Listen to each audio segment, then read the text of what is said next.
Welcome, everyone. I'm Deb Hodgson with New Hampshire for Safe Technology, and I'm here with Cece. For those of you who are new to seeing these webinars, I'd like to welcome you to the first one for 2023. For those of you who don't know me, I am a co-founder of New Hampshire for Safe Technology, along with Jen White and Lori Schreier, who are not with us tonight.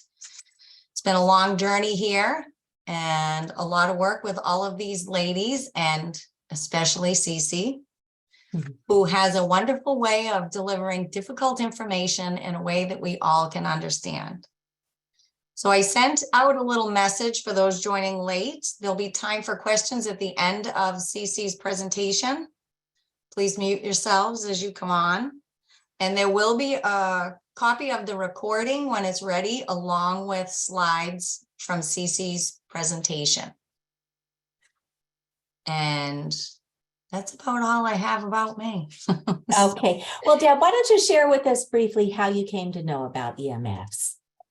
Well, I first came to know about EMFs when I was trying to come off blood thinners for having pulmonary embolisms in both lungs. For 12 years, I was on Coumadin. And I found out that EMFs, RF, thickens the blood. So I thought, well, what? So through all my research, and I decided that's what I was going to do. Everything that I could do to make sure my blood would stay flowing and thin. And we had our house measured. We removed all wireless, and lo and behold, all sorts of issues I had disappeared that I had no idea were related. Insomnia, heart palpitations, blood clots. I haven't been on blood thinners, knock on wood, for 5 years. All sorts of crazy things. I had dry eyes, tinnitus. I still have a little bit of that, but neurological issues, headaches. I thought I had early onset dementia. Just really insane things that all disappeared as soon as we hardwired. And my family thought I was crazy until my adult children saw Cece likes this story, the plant in my kitchen that they had given me the year before suddenly grew 15 inches in 2 months after we turned off all the wireless. So they couldn't doubt the plant, even though they doubted their mom, which they didn't after that. Thank you, So Deb. that brought me to Cece and Rep. Abrami and House Bill 522, the New Hampshire Commission, and here I am today. That's my story. Yeah, and we're so grateful you are here and that you figured out why your health was crashing so badly, and that you still have energy to get out there and help educate others so that they might have the benefit of that knowledge and see if it can make a big difference in their lives too. So, well, I will tell you, first I was afraid because people would think I was crazy. But after reading a book that challenged me to heed that call that you have this issue and what are you going to do with it? And I thought, okay, I really need to try to help educate people about something they probably don't even know that they really want to know about. So exactly. And yeah, I think that sums up pretty well how all of us got involved in this work. We never saw it coming. We never in a million years imagined this is what we would do with our lives. But once you know, gosh, how can you not try and help humanity? Because it is such a large issue. But with that, I'm going to go ahead and do screen share. And Deb, can you give me a nod if you can see my screen? I can, yes. Okay. Do you have in your controls the way to go into my name and put on spotlight? Let me see. Spotlight, huh? Add spotlight, that one? Yeah, that would be great. And then on yourself, if you want to remove yourself, you can. You don't have to, but if you want to remove yourself, you can. You don't have to, but if you want to, you can. Oh, good Lord, am I spotlighted? Well, when you were speaking, I spotlighted you. Oh, okay. But now that I've got my slides up, I can't see the participant panel. All right, let me figure out how to do that. All right. Move spotlight. I'm gone. Okay. Poof, like magic. We'll bring you back at the end. So thank you, everybody, for joining us tonight. I love seeing folks who we already know, because we all have something to share and experiences that we've all been through. And I always love seeing folks who are joining us for the first time. So welcome. We'll go through slides, and then at the end, we'll open it up for questions and answers. If you want to go ahead and put any questions or comments in the chat, by all means, go ahead and do that. I won't see any of it until the end, but Deb will take a look from time to time to see what we might do during Q&A. All right, so this MTPW after my name just means that I had the privilege of earning a master's in technical and professional writing from Northeastern University. And when my kids were in school, we were at the point in history where we were being told our kids needed access to the 21st century classroom. And being in Ashland, Massachusetts, we're a small town, and our budgets had been cut to the bone year after year. And we simply didn't have the money to buy all this new wireless stuff that we were hearing about. So, you know, good to be parents, we jumped in and started doing fundraising for infrastructure, for iPads, Chromebooks, smart boards, minis, all what we thought was this great new technology. And then one night, my girlfriend, Wendy, at Book Group, who's an electrical engineer, tipped us off that there could be something up biologically with wireless technology. So that's where my journey began. First, I brought all this toxic technology into our schools, and then I decided we need to pivot and learn about this and do something. So my schools, it was a tricky conversation to have. They were so busy with everything else on their plate. They had been told from the state level Department of Education that they had to integrate all this technology into the curriculum, or they're going to get a poor review from the state, which ties to their income and their funding and their very jobs.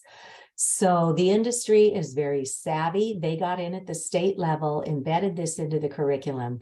And then when we went to go talk to our school committee about it, in many towns, they look like deer in the headlights because they're caught between a rock and a hard place. So I was very proud of my school district for becoming the first in the nation to even have this little sign hanging in our classrooms with best practices for mobile devices. Turn off the device when not in use, turn Wi-Fi on only when needed, and always place the mobile device on a solid surface and keep your distance from the screen. So I was really proud of them for doing that in 2014, but it turns out it's just a sign, and the wireless is still on in Ashland Public Schools. So you'll see in a moment or two what we've done to try and work this out with our state agencies and so forth. I went to my state senator and my state representative, and I taught them what this issue was. And my state senator put me with a lawyer in her office, and together in 2014, we crafted a very simple bill that would form a commission, get the right minds at the table at the state level, and address this issue. Sadly, here in Massachusetts, we're now going into our 10th year of legislation to address wireless radiation, and we have come out of committee on our bills a couple of times, but we have yet to take meaningful action to pass a law to really take care of this issue. But with Deb's leadership in New Hampshire, we wound up getting a bill passed in New Hampshire. We got it through the House, through the Senate, under Governor Sununu's pen in just 7 months to form a commission and investigate this issue. And we'll go into more details on that. So Deb, I am just so grateful to know you and to work with you and to love your sense of humor, and to be traveling on this journey with you. So thank you, thank you. And along the way, I have had the privilege of connecting with many of the world's leading scientists and doctors on this issue. And Dr. Deborah Davis, who's a Nobel Peace Prize laureate on climate change and one of our country's top scientists, She put me in touch with a couple that at the time was in the UK, and they were creating online training so that we could take this big issue, distill it down to a half an hour or so, and create a simple course that anybody could take, literally in about a half an hour online. And she also introduced Dr. Mikko Ahonen out of Finland to this couple, and the four of us hit it hard for several months, and we built this little nonprofit, and we built off-the-shelf training that we are about to re-release because we had to change to a new platform. So we have so many solutions at every turn when we present these issues. So when I first fell down the rabbit hole in 2013, and we did this in 2014, I was the only person I knew who could talk about this issue, and I wasn't even really sure what I was saying back then. And then Dr. Davis brought a panel of world experts to the Massachusetts State House in 2016, asking for right-to-know legislation. And that's where I met Dr. Davis. That's where I met Frank Clegg, who's the retired president of Microsoft Canada, who figured out what this issue is. And he is now out in the world and in Canada with their parliament trying to get safety protections put in place. We also met Dr. Sharma from India, and in India, their radio frequency radiation exposure limits are as high, or were as high, as what ours are here from the Federal Communications Commission. And Dr. Sharma in India had brought it down 90%, at least on paper, and they're still working through how to implement safer technology, but at least it showed that with political will, we could come up with better solutions. Janet Newton from the Electromagnetic Radiation Institute was part of that panel at the State House, as was Dr. Catherine Steiner Adair, who is a child psychologist, and she lectures all over the world, and everywhere she goes, she has teachers telling her in kindergarten, first grade, second grade, that these kids are expecting the teachers now to be edutainers. And when something goes wrong, they blow it. They can't figure out how to get themselves back together because they've been in the shallows of a screen instead of doing meaningful interactions with their families, with their peers, with the environment, and learning from the natural environment. So it was just so heartwarming to be in a room full of experts who understood this. And then the room was filled with citizens all over Massachusetts who knew about this issue. So that's when I was finally able to connect with others.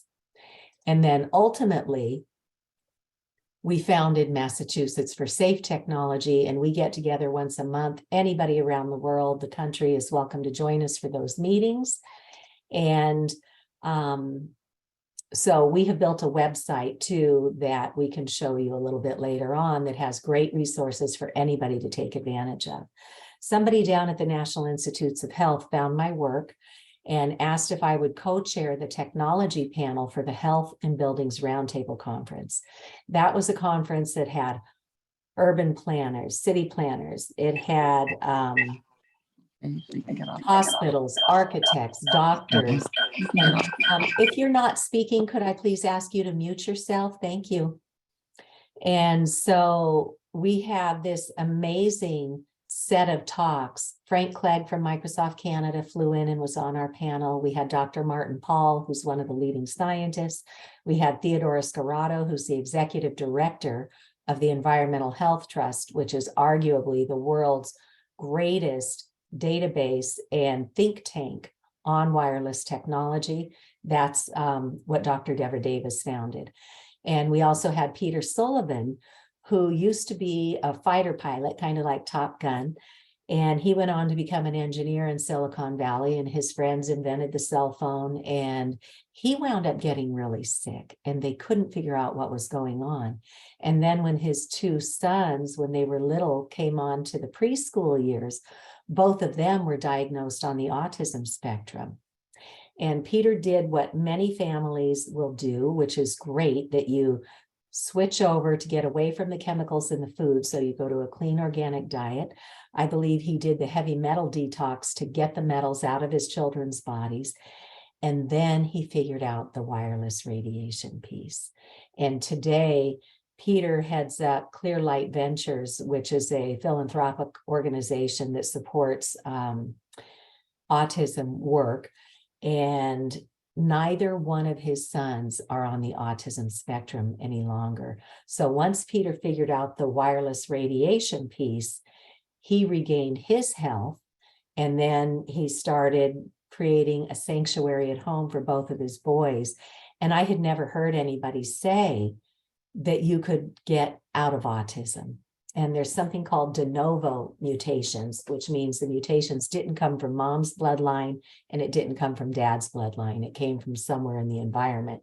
So you clean up the environment, and just like Deb did with EMFs, she recouped her health by getting rid of the wireless. And Peter's sons are grown young men today, and neither one of them is on the autism spectrum anymore. So that can give us all hope that with a little bit of education, that we can just take that education and do with it what we want. Maybe we will start taking baby steps towards safe technology, and we will teach you how to take those steps tonight.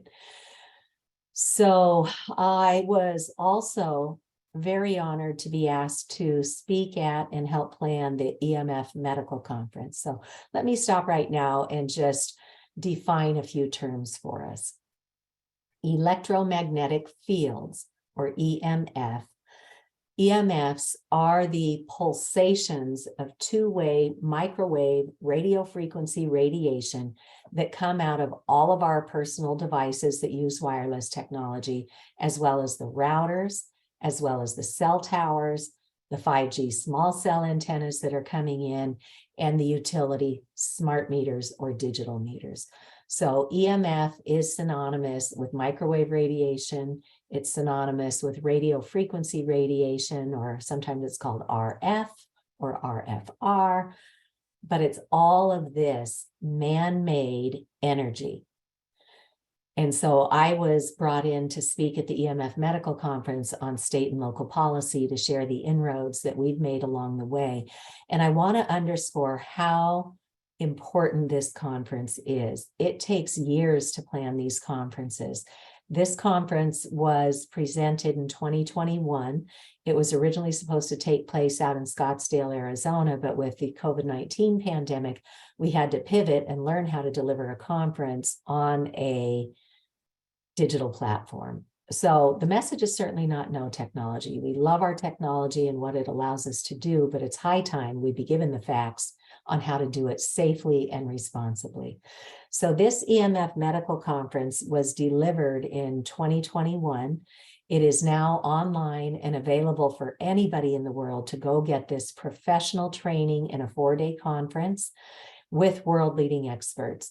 And anybody who needs continuing medical education credits can apply for 24.5 CMEs, which our licensed doctors need, and come to find out, our firefighters also need to have continuing education credits. So this is great for them too, because they can take this training from the fire station in the hours when they're not out working on crises in the community. So they love that they don't have to have travel budget to go to this conference. And then we also, Elizabeth Kelly, or Libby Kelly, is the woman who organized this conference in 2021. And she took it to the next level and went through the process to get nurses certified for this training as well. So CMEs for medical staff and CEs for the nurses are all available, but your healthcare practitioners must register by June 15th and complete the training online by July 1st and apply for their credits. Anybody else who just doesn't need credits but wants to attend this conference can. And I think it's like $39. It's so ridiculously low price, just enough, hopefully, that we hit the break-even point on all the talent we had to hire to build out this conference. But we want to make it as affordable for everybody to attend. And so you can sign up to license the videos for this conference for $39. I think for the healthcare practitioners, you can receive those certified continuing education credits for less than $100. So it's really just a phenomenal offer. And we hope that you will share this with your own medical teams and any professional associations you may be affiliated with. So this is how I got involved, and we will be sending out the slides after today. And anywhere where there's an underlined blue item, you can drill down. We encourage people, don't take our word on any of this. Know it for yourself. Go out and do your own investigation until you are confident that, yes, this is a major issue that we need to apply our own energies to. So why did my school do that little sign? I think it was when they read the legal fine print that comes with all of our devices. So for anybody with us today who has an iPhone, I invite you to take it out and go into settings right now. For those who don't have an iPhone, if you look up the make and model of your phone and you type in RF, remember that's radio frequency. If you type in RF exposure, you will see the fine print disclaimer that's been in our devices. So on an iPhone, you start at settings, scroll down and hit general. On a really old phone, you would then hit about, but most people have been talked into upgrading their phones. And then from general, go all the way down to the bottom. And I think second from last, you'll see legal and regulatory. When you hit that, about 4 down on the next menu, you see RF exposure, radio frequency, microwave radiation that they politely call energy because it is a man-made energy form. And it tells us a couple of really important things. One, this device was tested at a distance from the body, not right up against the head or the body like you and I normally would use it. And if you exceed that distance, you may very well exceed the FCC or Federal Communication limits for public radiation exposure. And those limits, by the way, were never biologically safety tested. And then in the next paragraph or so, it tells us to use a hands-free option. And without being forthright, the reason they say that is because this one device has many different antennas in it. It might have cellular, data, Bluetooth, Wi-Fi, locator, hotspot. And if you didn't know any better and already upgraded to a 5G phone, it's got additional antennas for that service. So each one of these individual antennas is inside there, constantly going, here I am, where are you? Here I am, where are you? Here I am, where are you? To the nearest cell tower or router to try and make or maintain a connection. And our message today is certainly not no technology, because we love technology and we're so grateful for all that it allows us to do. But we need to take that pendulum from way out here and swing it back to the middle so that we can learn to have safe and responsible technology. So when I open this conversation with people, at the beginning of the conversation, in the back of many people's minds, they're going, uh-oh, is this tinfoil hat conspiracy going on? But as soon as I show them that their own device has been telling them to be careful all along, that's a game changer. And that's where they're holding it in their own hands going, wow, I never knew this was in here.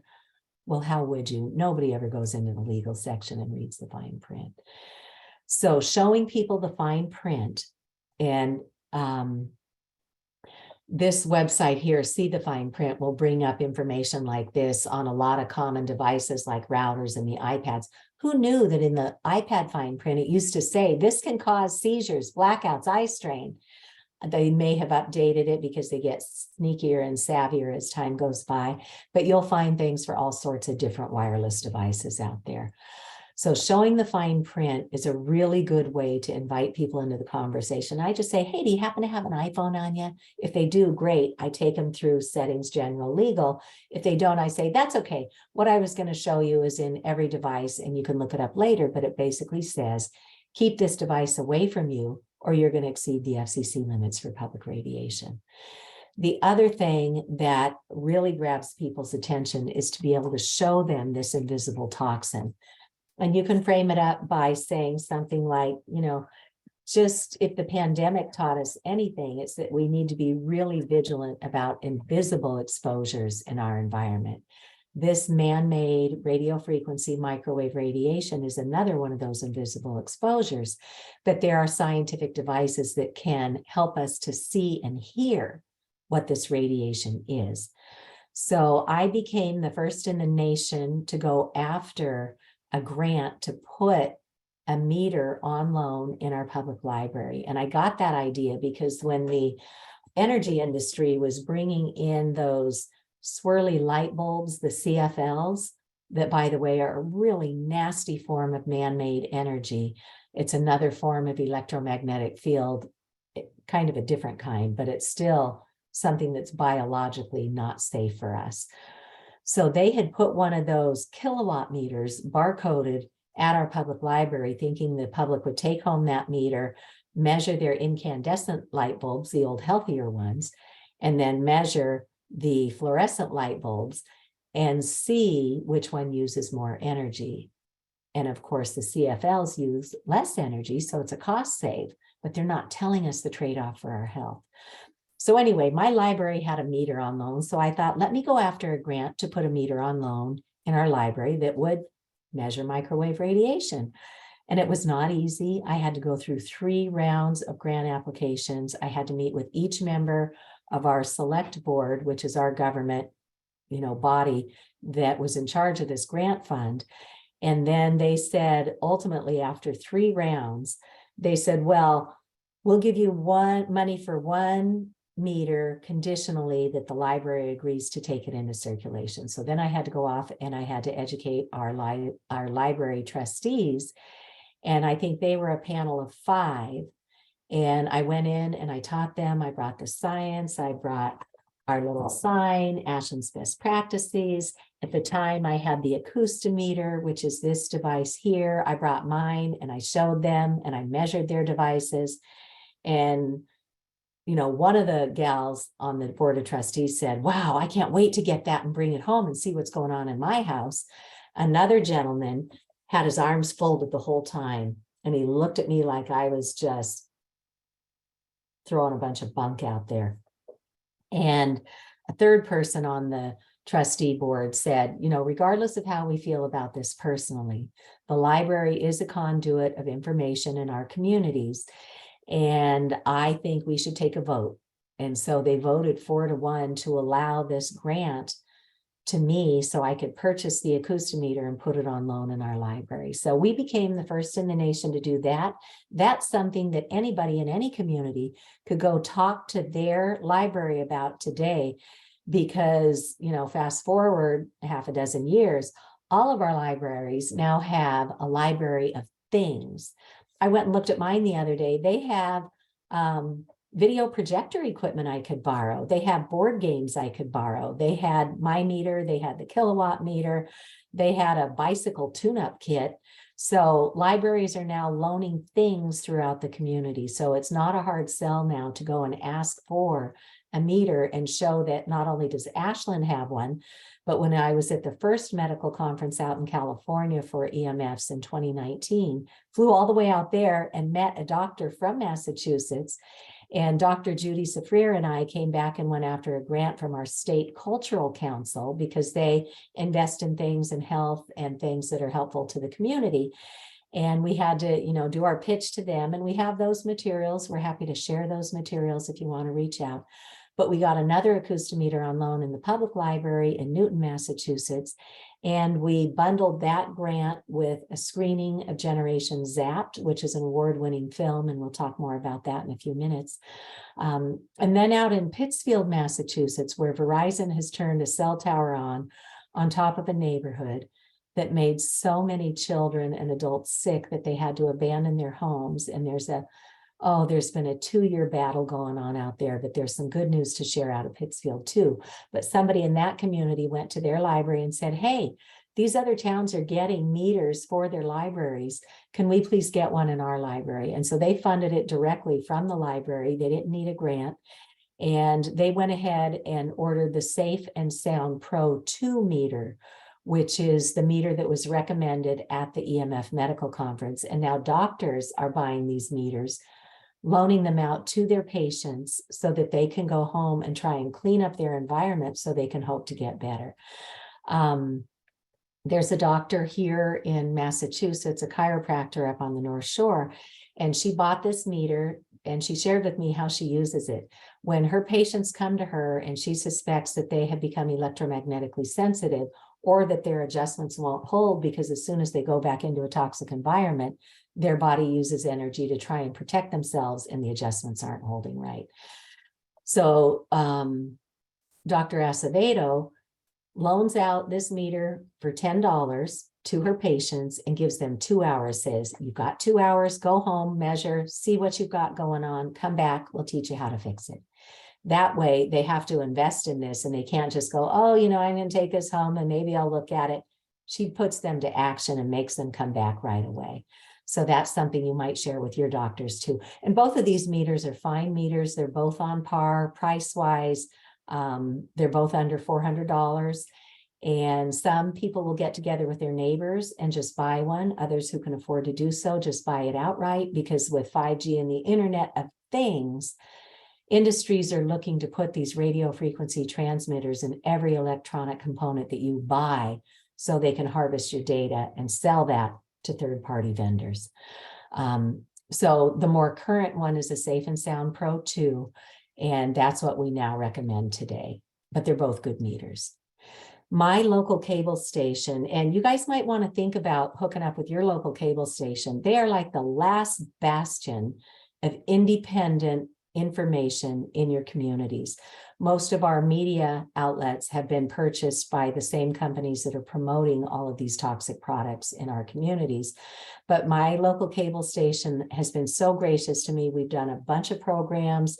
We've done short little public service announcements, and they actually came to my home and we did a walkthrough of all the common areas that we might have radiation in our homes. And we looked at my printer and our laptops, we looked at the microwave oven, we looked at the decked cordless phone, and showed with our meter how much radiation was coming out, and then just little hacks you can do to get rid of the radiation and still have excellent technology simply by hardwiring. And hardwiring just means use an Ethernet cable, plug it in to the back of your router, run it to wherever you use your technology most. And then who knew you can buy little adapters to hook up to something like my iPhone. And as a rule, I keep my iPhone in airplane mode, and you can forward telephone calls to a landline so that you don't have to sit here radiating yourself when you're not on the go. And when I am on the go, I still keep it in airplane mode. And before I get in my car, I might come out, check for messages real quick. But most people know to wait and get me on my landline at home, or to send me an email, because I check that regularly. But if I'm on the road and there's an emergency and somebody needs to find me, I'll turn this on before I get into my car, because my car is a metal box and metal amplifies radiation. So you don't want to be driving down the road with radiation bouncing all around the metal in your car, with your head being the highest beacon in the car that's going to attract all that radiation. So little tiny tips and hacks that we can all learn to start taking baby steps towards safe technology. So I'm going to stop my slides right now and I'll come back in a minute. But what I want to do is show you what happens when we make these kinds of choices. So this is the Safe and Sound Pro 2 radio frequency radiation detection meter that was recommended at the medical conference. When I turn it on, and it cycles through, you see I'm in this nice flashing green zone. That's the lowest. It goes from flashing green to green, and then it goes to yellow and amber and red, and then flashing red when we're in really big trouble. So right now, this is giving me a reading of 2 microwatts per square meter. I didn't know what a microwatt was. I didn't know what a square meter was, but it's basically like 3 feet of air. How much radiation is in that space? In the scientific literature, they want us to be indoors at 10 or less.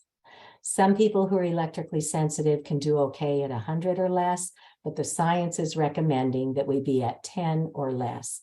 It's 2 right now in my house because I took those baby steps and ultimately created a safe home for myself and my family. But I want to give you a demonstration about what happens when I take my cell phone out of airplane mode and these antennas start to radiate. I'm not even doing anything, and we are up in the screaming, flashing red right now. Let me see if I can quiet this for a second. So right now what's happening is all those different antennas that are inside this one device are now trying to make a handshake with the nearest cell tower or router, and they're pulsing this microwave radiation. So I'm going to go, oh geez, I'm going to, hang on, I'm going to go back into airplane mode, and then I'll share with you what just happened. So it takes a couple seconds, and now we've dissipated and we've gone back down into this safer green area. Remember, we were at 2 in my house, 2 microwatts. We want to be under 10 microwatts. Just turning this phone on with the multiple antennas radiating, we went from 2 to 1,450,000. That's 1,450,000 microwatts per square meter of microwave radiation, and we want to be under 10. So that's how dead serious this issue is. But we can share with people the science, we can share with people public policy that we're working on, and we can share with people really great inroads that are happening through the courts today to help us get closer to safe technology. So I've now started my screen share again, and what we'll do now is look at the science. First, we'll look at the long-term effects, and then we'll look at short-term effects that many people are experiencing today. So child and adult cancers are now well documented in the scientific literature. This over here on the right is the U.S. National Toxicology Program. This is the gold standard in the world for toxics research. They started a study 2 decades ago when cell phones were the technology of the day, before we had Wi-Fi or 5G or any of this other smart meter stuff, just cell phones. They went in expecting to prove that cell phone technology was safe. And instead, after 20 years and an unprecedented 3-day peer review with world-leading experts from all over the world at the National Institutes of Health, in their final report, they determined clear evidence of cancerous tumors. Clear evidence is the highest of 5 categories they can assign to say, this is dangerous. Clear evidence of cancerous tumors and DNA damage. And DNA, as we know, is the roadmap to grow a proper anything from a baby to a plant, to a pollinator, to a tree or a bush, or any biome on our planet. If we start screwing up the DNA, we are going to be, well, we kind of are in pretty big trouble. So this study came out in 2018, and the industry does what the industry does, and they start spinning it saying, oh, that's just one study, you need to have multiple studies. Well, right on the heels of our cell phone study, the Ramazzini Institute in Italy concluded another large study on cell tower base stations that found the same cancerous tumors and DNA damage. So we don't need more science. We can continue, of course, to do science to better understand what we are learning, but we don't need more science. We need people to stand up and take action today. When I started reading the infertility studies, I learned that they've taken male human sperm and exposed it to a laptop with the antennas radiating. It changed the DNA. It slowed the motility of the sperm, and it caused far fewer sperm to be viable in just 4 hours of microwave radiation exposure. And I went, oh my gosh, you got to be kidding me. My oldest daughter had just gone up to college with her MacBook, which of course she's using right on top of her reproductive organs. My youngest daughter had just gone into high school at the time. And for Christmas, we gave her a laptop to access her education. And she too was using it right on top of her reproductive organs. And now we have many other studies talking about women's infertility issues. Kaiser Permanente came out with a study showing that women who use wireless technology are having higher miscarriage rates. And then neurotoxicity is a big one. Our poor brains were never built to be bombarded with this constant spiked erratic pulsation of microwave radiation. So some of our leading doctors and scientists have been doing the investigation into this. ADD, ADHD, Dr. Hugh Taylor, who heads up the OB/GYN program at Yale Medical, has done the rodent studies and found that when he exposed the pregnant mice to this man-made radio frequency radiation, that the pups came out of the moms bouncing off the walls of their cage, much like the lack of attention span of a child with ADD or ADHD. At Massachusetts General Hospital, Dr. Martha Herbert has established the Autism Lab, and she sees huge relationships between what we know from the science on microwave radiation and what she sees in the families in her care with autism. And then Alzheimer's, Dr. Martin Paul has done a review paper recently that when you gather up all the research on Alzheimer's, we are now seeing it come in not just to people in their 70s and 80s, because just like cancers, Alzheimer's used to take decades to build up in our bodies, and then we tip over and start having all these wacky symptoms. Now we're seeing Alzheimer's coming on at people in their 60s, in their 50s, in their 40s, in their 30s, and in some sad cases, people in their 20s are presenting with Alzheimer's. So this is a neurotoxin. We know that when we expose our bodies and our brains to microwave radiation, studies by Dr. Palpatcher and others are showing that this breaks through a membrane that we have called the blood-brain barrier, which is part of our body to protect sensitive areas, to create a barrier so that when our blood is escorting toxins out of the body, they go out of the body.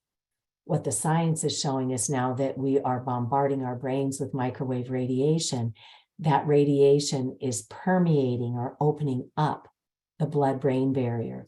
So now instead of escorting the toxins straight out of the body, there can be seepage from the blood into the brain carrying those toxins. And now we have created a toxic environment in the brain.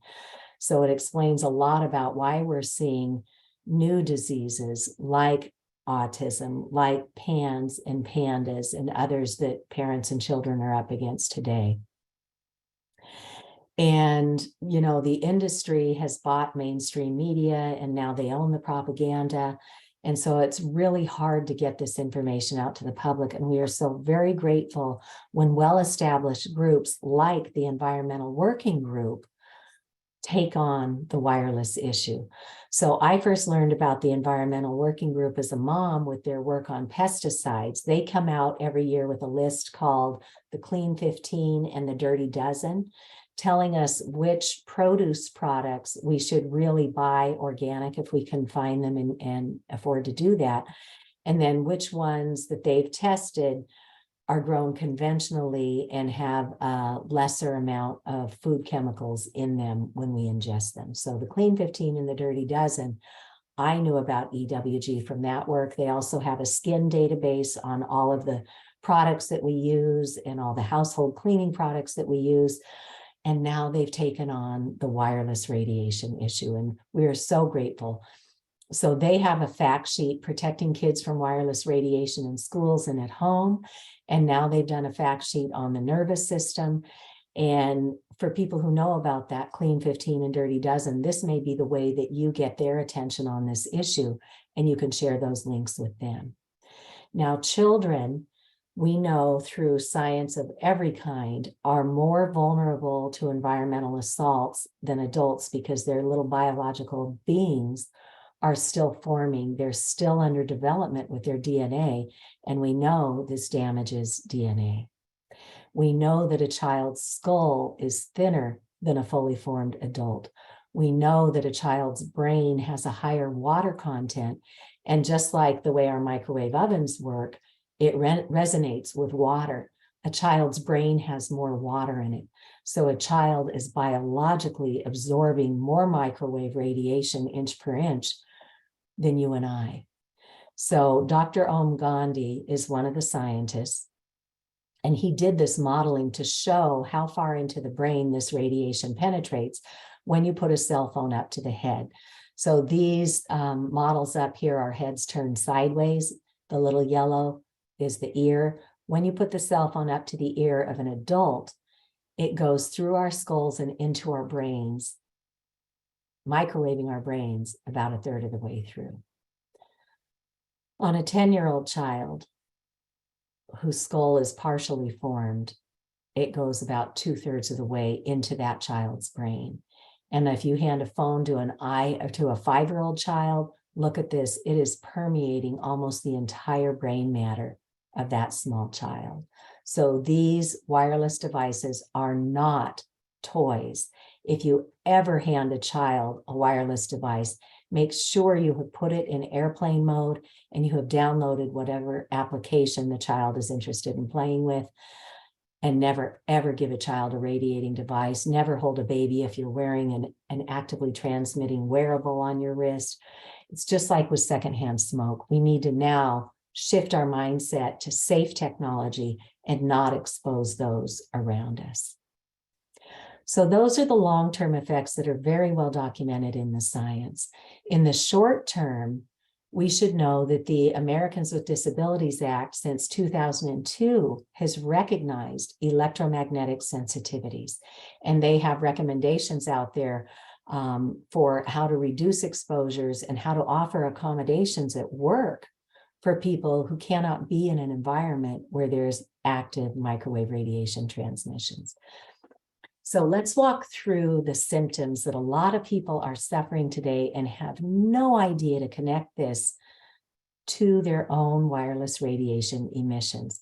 Time and again, after we give one of these talks, people will come back and say, you know what, Cece, I didn't want to know about this. I didn't want to believe it.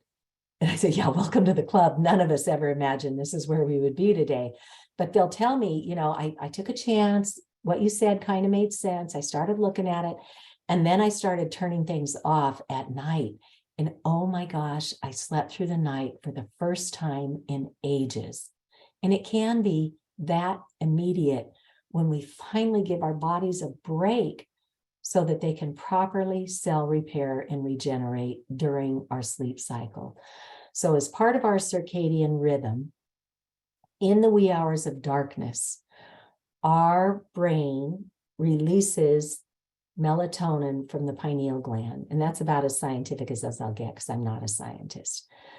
But I am a tech writer, so I can kind of translate it into something we can all understand. So our brain releases melatonin. Melatonin goes in during the wee hours of darkness, helps to do cell repair and regeneration, helps to clean up the toxins and escort them out through our bloodstream from regular everyday cell repair. It also helps to regulate our sleep. The problem is our brain cannot distinguish natural light energy from man-made light energy. So when we leave things pulsating in our house, even though it's invisible, our brain senses this pulsation of microwave radiation and thinks the lights are on, like it was daylight. And so our brain doesn't release the melatonin to regulate our sleep and to help clean up our systems from everyday wear and tear. So now we've got this whole cascading thing going on. We're not getting good sleep. Without good sleep, our body can't keep up. And so we see this whole domino effect into sickness. Headaches, stabbing, searing headaches. My own daughter got a migraine, an optical migraine in high school. I'm like, what kind of kid should be getting a migraine? And once we cleaned up our house, her headaches and her nosebleeds went way down. They all but disappeared unless she let herself get dehydrated. But nosebleeds, ear bleeds, we know biologically that this is causing something called the rouleau effect. The rouleau effect in my little brain, I remember from the candy Rolos that I used to love to eat as a kid. They were those little sleeve of stacked up caramels, chocolate caramels. Well, the rouleau effect is something like that. Our red blood cells are meant to be free floating throughout our system to bring oxygen up to all of our organs and all of our tissues and keep us humming along at a good rate. Well, what happens when we use these electromagnetic fields of man-made microwave radiation? It causes our cells to magnetize, electromagnetic fields. It's causing our red blood cells to magnetize, and they start glomming together and attaching to one another and creating this chain that can no longer get out and free float to oxygenate all of our systems. So we now know what this is doing to our blood. It's causing oxidative stress. And at the medical conference, I learned that oxidative stress is the precursor to most chronic illnesses. So short-term effects as well as long-term effects. And people are so wiped out today. Our poor bodies can't keep up with all the cell repair and regeneration that it wants to do under normal conditions, because we've got this constant bombardment of microwave radiation going on 24/7. So let's learn to give our bodies a break. Pain from unidentified sources. Skin. A lot of people will talk about the hot ear when they put a cell phone to their head. For me, my tell is that my pinky finger starts tingling if I'm holding an active cell phone. So skin heating, flushing, rashes, tingling, heartbeats that go too fast or too slow, depending on your own individual proclivity, cognitive impairment, like we can't remember what we were doing, our memory's going, and anger and behavior issues. It was just heartbreaking at the medical conference to hear more than one of the presenters say that if we don't get out in front of this, we know that this microwave radiation is physiologically changing the gray matter and the white matter of the brain that is affecting our decision-making capabilities. It's affecting our central learning systems in here. And they said that if we continue down the path that we're on, we can expect many more of these outbursts in society like we've had with the mass shootings, because we are changing the area of the brain that used to allow people to make good decisions. Anxiety, depression, suicidal ideation. Even before the pandemic, before we locked down our kids and ourselves, we were already at epidemic proportions of anxiety and depression. Kids entering college, 60% of them had serious anxiety or depression in the previous 12 months. What are we doing to ourselves and to our kids? Remove the radiation exposures. So, and it's not just you and I, it's every biological being on the planet. If you go to this link, there's a lot of good science here to teach us what's happening. Our disappearing pollinators, the species that are disappearing by the dozens. We know scientifically that this wireless radiation does a couple of bad things. One, it can completely overpower them so they can't get to where they're going. When they've done 5G testing in The Hague in the Netherlands, they had birds drop dead right out of the sky, like literally it just fried them right out of the sky. We've seen it on cruise ships where they put these big antennas on top of the ship. The birds are either getting stunned or dying, but falling down to the ship deck. And what we know scientifically is happening is that every creature is meant to be connected to the Earth's electromagnetic field, which is way lower than these man-made frequencies that we've come up with.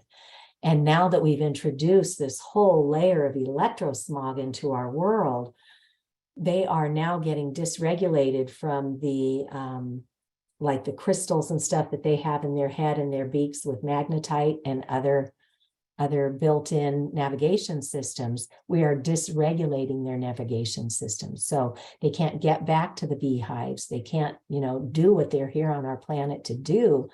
And we're really screwing up big time by radiating our birds and our bees. For those concerned about climate change, you should know that as far back as 2012, a Greenpeace analyst came out with a study that showed that if the cloud were a country, it would be the 5th or 6th largest consumer of energy in the world. That was a decade ago. And now look at what we've done is we've brought everything into the fold of smart meters, of cell towers, of micro or small cells for 5G, and then all of our devices. Mineral extractions, data warehouses, networks, our own personal devices that we charge and recharge and recharge and recharge are all consuming energy. In the mineral extraction, there are dozens of minerals that go into every one of our technology devices that if we understood the humanitarian toll down in the Congo and the atrocities that are going on to get us our latest and greatest new fancy device, we would never just toss a perfectly good device aside without using it for its full life cycle and then recycling once we're done with it. But every time we stream, we send and receive, we charge. In the background, all those applications are continuously doing updates. So look at what's on your devices and ask yourself, when do I actually use that app? If I'm not using it, I'm going to disable it right now and only enable it for the shortest amount of time that I need it. Otherwise, it's using energy to constantly do updates in the background. So again, little tiny baby steps we can start taking towards safe technology. So when I fell down the rabbit hole in 2013, I kept thinking, surely somebody's got to have our backs on this. If this is as bad as little me is finding in all this science that's been peer-reviewed and published in highly credible scientific journals. So then in 2015, Harvard Law School Center for Ethics published this 59-page report called Captured Agency: How the Federal Communications Commission is dominated by the industries it presumably regulates. So look at the graphic they chose, this revolving door, and that's exactly where we find ourselves today. The people in the last 20 years who've been heading up the FCC are all from the wireless industry. Both of the chairmans that we've had with Ajit Pai under Trump, with Tom Wheeler under Obama and other presidents, all came from the wireless industry and the cable industry. So there is nobody up there at the federal level protecting us. Not one federal agency has ever done the top to bottom review of the published scientific literature. We are stuck with FCC guidelines set by the industry back in 1996. We have nothing accounting for everything that we've got today. So that was my missing puzzle piece. I'm like, oh man, you mean nobody's got our backs? That was when I realized I have to stand up and do something. And that's why I'm so grateful to everybody who's joining us for these public education forums, because that's where the ability to make change lies, is with you and me in our individual communities, diplomatically bringing forth these facts and then not expecting anybody to take the ball and run with it, because they don't. One of my hard lessons learned is that most of our public servants are not public leaders. They're there to serve what the public is asking them to do. And if we're not getting our neighbors educated, if we're not educating our families, if we're not educating our schools and our teachers, their plates are already full. None of us ever expected to have to make room on our plates to do this kind of work. But if we don't, we're in big trouble. But we have many resources to have these conversations and to affect change. So FCC is a captured agency. ProPublica is an independent journalism outlet, because I mentioned all of the mainstream media is owned by the telecom companies or their parent organizations, or their advertising revenue is so potent that the network administrators will not allow true due diligence on this issue. Sometimes an article slips out, but ProPublica just came up with another really good article just this past November about how the FCC is working for the industry and not for you and I. And then these conflicts of interest go all the way up to the FDA. And when I mentioned that $30 million study that our National Toxicology Program did that found clear evidence of cancerous tumors and DNA damage, that study was actually commissioned by the Food and Drug Administration here in the United States. But there are different people at the helm today than there were 20 years ago when that study was commissioned. Today, the gentleman who's in charge of radiation at the FDA is Dr. Jeffrey Shuren. And the FCC had a docket open for like 6 years, into which scientists poured in the science, medical doctors poured in what they're seeing in their medical practices, sick people put in their testimonies from all over. And at the end of the day, the FCC said, we don't need to change anything. Let's just keep doing what we're doing, right? And one might ask, why would the FCC do that when all this information is entered into the public record? And they said, well, the FDA said it's fine. So when you look at the FDA and you look at who's in charge and you come up against this Dr. Jeffrey Shuren and you look at his background, well, who's he married to? He's married to a woman who's a partner in a law firm that represents, guess who? The wireless industry, big pharma, big chemical, big agri, all of it. So we have corruption at many, many levels, including, sadly, the World Health Organization. If you were to go out right now and type in electromagnetic fields, World Health Organization, the first things that pop up are these old, outdated statements that are controlled by industry. The World Health Organization has two groups that work on electromagnetic fields or radio frequency. One of them is the real scientist, the highly credentialed scientist whose life's work is microwave radiation. The other is a self-appointed industry group that is more interested in protecting industry profits than the world's children and adults and pollinators. So when you do a cursory search, and I've been in meetings where people are fact checking me and they'll say, oh, look, the World Health Organization says, there's no consensus. And then they walk away thinking it must be fine. How would they know that when the NTP study and the Ramazzini Institute studies were done, that filled the gap where there were no rodent studies to conclude clear evidence? Now we have those rodent studies. So in 2020, the World Health Organization reopened their investigation, not only for cancers, but for infertility and for the electromagnetically hypersensitive, all those symptoms that people are having. So they opened it on 10 categories, but you won't find it easily at the World Health Organization. But we can point you to that through these links. So these conflicts of interest exist all over the world, unfortunately, but that's all the bad news. What I want to do next is just remind us what we can do. So this is what safe technology looks like, and these are choices that are under your control. So in all of our homes now, we have a router. If you turn it around, you'll see it has Ethernet ports in it. All you need to do is get Ethernet cables, run a great big long one to wherever you use your technology most. Plug it in on one end at this point. Most people today have more than one device. They might have a laptop, a tablet, a cell phone, or multiple. You can buy these little things called Ethernet switches, and they're not very big. Ones that I've had in my house are 5-port. So this is a little tiny box, right? In schools or in offices, they can use great big long ones that might have 20 or 30 ports. So whatever you need, there's a pretty cheap solution out there for you. This one was only like $20. And then you just get little Ethernet cables for each one of your devices. And like I showed you, who knew, but there are little adapters to most of our devices today.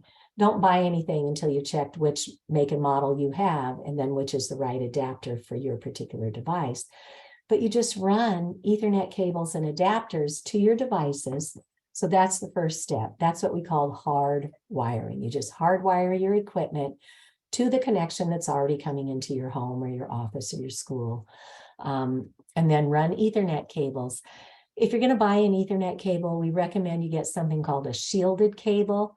All that means is it's got a foil liner on the inside of the plastic, and that keeps these other forms of man-made energies that pop off the wires, electric and magnetic fields. If you get a shielded cable, you pay a few extra dollars, but that will keep that other invisible, low-level electromagnetic field from popping in out through your walls. But for most people, just doing this, and then you go into your devices and you go into your router and you turn off all of the radiation transmissions, right? You can forward your cell phone calls to your landline. So when you're not on the go, you can have perfectly safe technology. I didn't know how to turn off the antennas because I measured my router and poof, it was off the charts red, pulsating all throughout my house. So I called up, I think I had Verizon at the time. And I said, how do I'm choosing hardwiring for safety. And who knew? You get a much faster signal through a wire. It's far more reliable. Your data and your privacy are much better protected rather than just sending all your information out through the air where anybody with a $100 app out at the curb can be hacking into your wireless data as it's flying through the air. So there's so many reasons why hardwired technology is the way to go, but we've just been oversold on the benefits of wireless and the convenience. So I called up Verizon. They said, oh, sit down at your computer. And I said, really? And they said, yeah. So they taught me how to get into my account online. And then I just went into wireless settings and I saw that this one router had 2 antennas in it. It had a 2.5 gigahertz and a 5 gigahertz antenna. And I just went off, apply, and it gave me a message like, you're turning off everybody's Wi-Fi. And I'm like, yeah, thank you very much. And then I waited a few seconds and then I went down to my basement to my utility closet and I measured again, radio silence, as it were. So you just need to remember, once you have hardwired, the way things are set up today, it does not automatically turn off the radiation. You need to manually go in and do that. So you just go into your settings like we showed you earlier, same thing with the other devices. And then measuring is critically important because I was sitting here one day and I've never felt good under fluorescent lights. My body's saying, hey, that's not natural, something's wrong here. And they used to make me feel wiped out. So I'm careful about what I choose in my environment. And one day I was sitting here and I was starting to feel really wiped out again. And I'm like, I slept okay last night. I ate a clean organic breakfast. Why does it feel like the earth is sucking me down again? And so I pulled out my meter and it went into the red zone. And I'm like, uh-oh, what happened? Well, my daughter had been home from college and she was teaching swim lessons in our pool over the summer. And she said, Mom, can I just turn on the wireless real quick so I can print out my swim schedule? And I said, yeah. I should have made her just save it to a thumb drive and then plug it into my hardwired computer. And then she could have printed safely from there. But I said, that's okay, babe. Go ahead and turn on the Wi-Fi. Just turn it right off when you're done. And she said, okay. Well, what happened is there was radiation just pulsating out of my printer on Monday morning.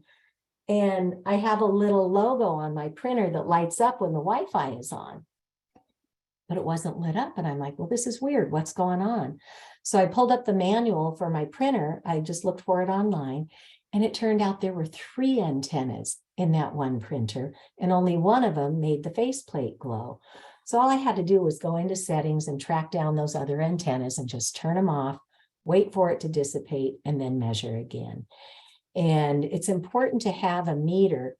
I know Deb shared with us previously that she got her house all clean. And then one day she started getting symptoms again. And it turned out that her internet service provider had done an update overnight that triggered back on the antennas in her PC or her laptop. And she had no idea. So it's really important to always measure, because that's the only way you're going to know if you got every one of these invisible exposures. So it looks intimidating, but just start noticing what is in your environment and what do you have control over. So that's the good news. For our personal devices, we have a choice, but we also need to look at things that we may not have a choice on. So industry started coming in and convincing our towns that they could save money by not having to pay employees to walk the neighborhood to get your meter readings for your electrical, your water, and your gas meters. So they pitched it that we can have smart meters and save your town some money. What town wouldn't buy into that? It sounds like a really good deal. Unfortunately, these smart meters pulse microwave radiation all day and all night. on my house, my husband really wanted to take advantage of the discounts and rebates that were being offered if you bought a solar system. So we wound up getting a solar system, and they put a second electrical meter on our home for the solar system. So I sat there when I was about to testify to our Department of Public Utilities one year, and I measured right inside my dining room, which has the 2 electric meters mounted on the outside. And I measured these pulses, quick hit pulses of microwave radiation that go around the clock. I measured 17,000 times a day. That was radiating my family. And luckily for me, it was right by the dining room, so it wasn't right on top of one of our beds. But at the medical conference, we heard time and again that when these smart meters get put in, we see an uptick in people presenting with microwave sicknesses in our medical practices. So these are very serious and very dangerous. They pulse radiation continuously. And I mentioned when I was talking about my car, metal amplifies microwave radiation. So we have seen where, in some cases, the radiation from these utility digital meters is hopping on the house wires and pipes and literally turning the house into a giant microwave antenna. There's also far too many reports of fires and explosions from improper grounding or lightning strikes. And as I mentioned, your data is flying through the air. Anybody can hack that and then sell it for profit. But what I really care about tonight is what's happening to the people on the other side of the wall, or if there's a bank of them that comes into a condo in the basement. We need to really address this. And, it's an environmental justice issue. These industries know that people in suppressed communities are working 2 or 3 jobs just to keep food on the table and a roof over their heads. They don't have time to tune into these issues. So they go in and they offer money to the public servants in these communities to pilot their toxic programs. And then they turn around and say, hey, look, it was successful here in Worcester, Massachusetts. Now we're going to roll it out all over the state. Isn't that great? And then they'll turn around to New York and to Connecticut and to Rhode Island and say, hey, look how successful this was in Massachusetts. Now we're going to bring it to your state. Rah, rah. Well, they went way over budget in Massachusetts. So that got our Attorney General's office engaged. And we went in and tried to educate the Attorney General, not only on the economic impact, but on the biological impact. And we're still trying to make inroads there. It's a tough conversation to have with engineers because their livelihood depends on a lot of this technology. So there is a TEDx talk by Jeremy Johnson. He and his wife were out in Silicon Valley. His wife's the medical doctor. They both got really sick in a short period of time, and nothing in her medical background could help them figure it out. And they tracked it down, and it was the bank of smart meters that was installed at their condo. So Jeremy does a really good TEDx talk. And for people who are engineers or who just want to come and learn, his 15-minute presentation is really great. So our own devices, the smart meters. With the smart meters, go and check. Some towns offer an opt-out. Some towns offer a fee-based opt-out where you have to pay to get the safe, non-radiating meter back, the analog meter, and then they might charge you every month or every quarter on your bill a tax or a tariff because they need to do that reading and they can't do it digitally anymore. So some see that as kind of a form of extortion, but here in Massachusetts, National Grid at least offers an opt-out. It's fee-based, and we're introducing legislation to try and get a no-fee opt-out for starters.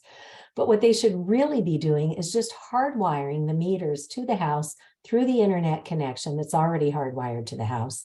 And then just you can gather your data there. You can see if there's been a break in service, but we don't need to be radiating the public. We need to stop with the wireless infrastructure. So you need to check with your town and see what you have and whether you can opt out of these if you're having problems. Cell towers. It's critically important to look at the non-industry funded science, and you can find that here at my personal research repository, which I titled Understanding EMFs. I've got a page with some of the science, and you can link off to all the studies there. Antennasearch.com is a website anybody in the US can go to, type in their address, and it will tell you within a 3-mile radius how many cell towers and how many antennas are mounted, could be on buildings, could be in these fake tree looking things, but how many are within a 3-mile radius. When I put in the State House address for Massachusetts in Boston, there were so many that it couldn't give me a 1-mile radius when I ran this search, or a 3-mile radius. It could only give me a 1-mile radius. Within 1 mile of where our legislators go to work every day, there were 70 cell towers. There were 1,184 big antennas mounted all over Boston, which is extraordinary. That is such a high level of electropollution. So this is what my research repository looks like. And I've got information, on all sorts of things that you can navigate through. But always go to the non-industry funded science to find the recommendations that say, these cell towers should not be within a 1/4 mile of where people are. That's what the science is saying. And it should be a 1/2 mile if you've got vulnerable subpopulations like pregnant women and fetuses, children, the elderly whose cognitive abilities naturally begin to decline, and now you're adding a neurotoxin on top of it. Or anybody with an existing health condition, because your body's already fighting off a lot and it's not going to be able to keep up with this toxic load from microwave radiation. So looking at the science is critically important. Now, on top of all these big macro cell antennas that we started with, we now have these 5G small cells coming in at close range. 5G simply means 5th generation technology, which follows on after 4G, which is 4th generation, 3G, which is 3rd generation, and so on. The industry is selling it to us and our towns and our legislators as this is the wave of the future. You can have download speeds for entertainment in just seconds, smart cities, super highways, yada, yada. But look to see who's buying up the entertainment industry. It's the wireless industry. This is their next revenue stream. So lots of conflicts of interest going on here. And it's not like these small cell antennas that are showing up all over our communities are going to replace all those big thousands of cell antennas everywhere. They're not replacing them. They're adding a new layer of microwave radiation. So they need the big cell towers and big antennas to be the backbone of this new wireless technology that we're calling 5G. So 5G is going to use all that radiation and then add on all that's left to monetize, which are the little tiny waves. So 3G and 4G wavelengths are big and long, and that's how they can penetrate our buildings, our bodies, and get to our devices. Those still have to be deployed for 5G. There's something called the electromagnetic spectrum, and there's a little chart we can show you at some point, but they've used up all the longer waves. There's no new money to be made there. All that's left are these tiny little millimeter waves, which, by the way, are what our military uses for crowd control, to beam that at somebody to disperse a crowd.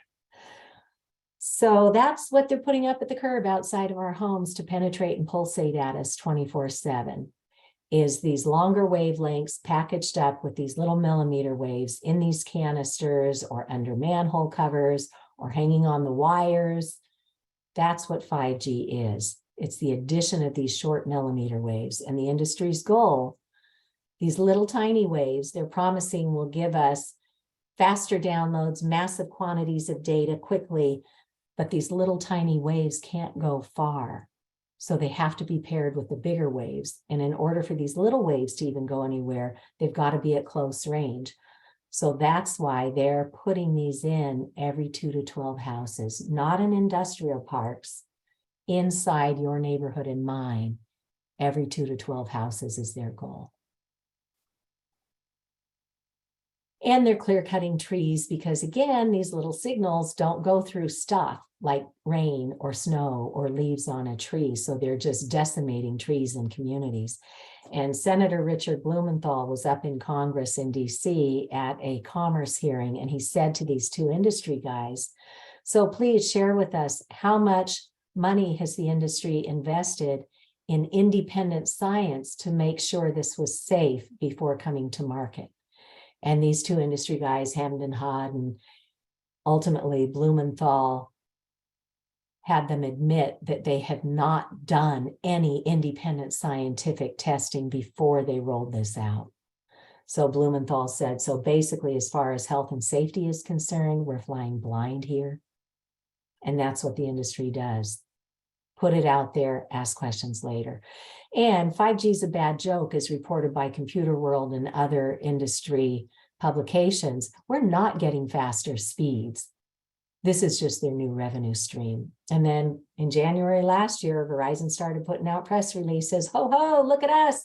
We're bringing 5G to 100 million users now. And this is not a popular topic, but it is science. And I just want to let folks know that, again, our bodies only have so much energy in our cells.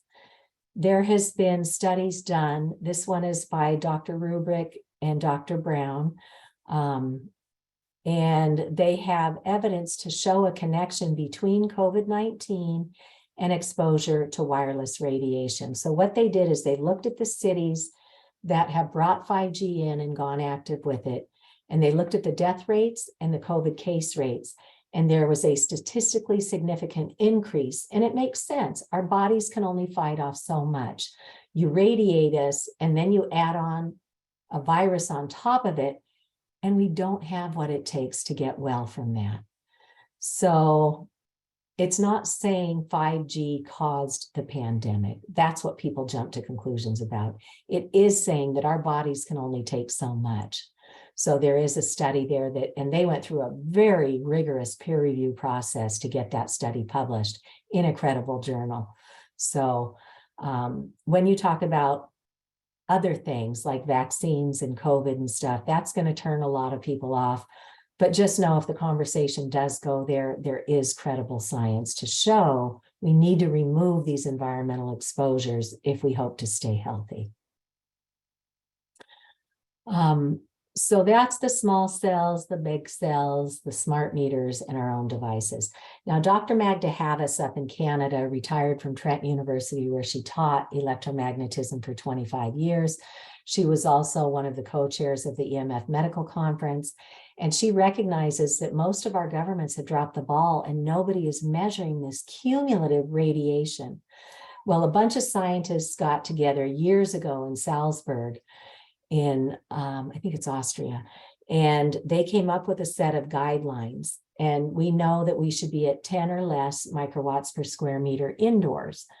But outdoors, presuming you're on the go and you're not just stuck underneath a cell tower, even if we could get it down to 1,000 microwatts outdoors, if we're on the go, that would still be okay for our bodies to clean up at night if we have a clean, safe living space. So the goal outdoors is 1,000 or less.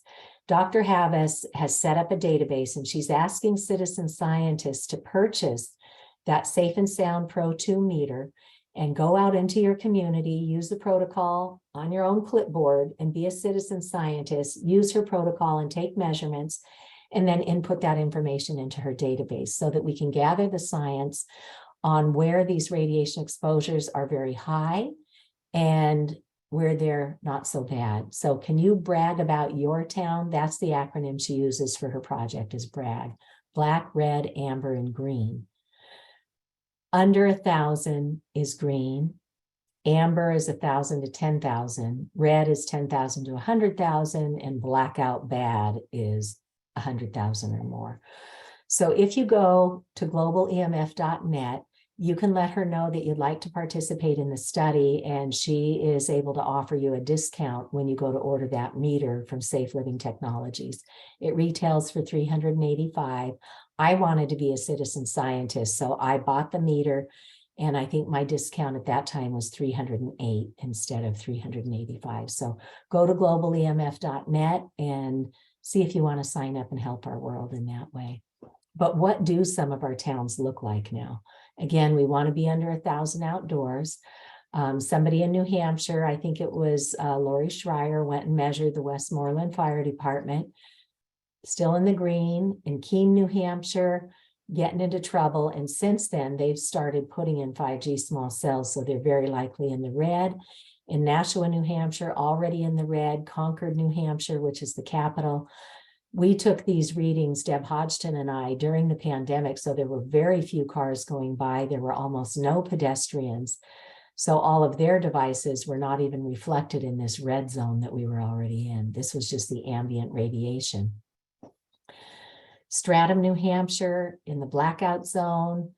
North end of Boston, oh my goodness. See these pretty things that look like a nice wrought iron light post? Well, guess what? These are cell towers. These are what they are sweet talking our towns into, these pretty wrought iron looking small cell antennas right at the curb, where we have thousands of tourists every day coming into the North End, where all of our wonderful Italian restaurants are. But if you look, the restaurants are on the bottom and people live up above them. So you go down Hanover Street, which is the main drag in the North End, and you see these beautiful cell towers. And then when you look at the cross streets, they didn't put the pretty things in there. They threw up these ugly gray monopoles that are literally 10 feet from people's bedroom windows. So we are getting into deep trouble with these small cell antennas. So that's all the bad news. There is a lot of good news, and I'll skim through these next slides just to let you know what resources there are and that there are people working really hard, and we need you to join in helping with this fight. Martin Luther King Jr. taught us that when we have important changes in society, it comes through 3 channels.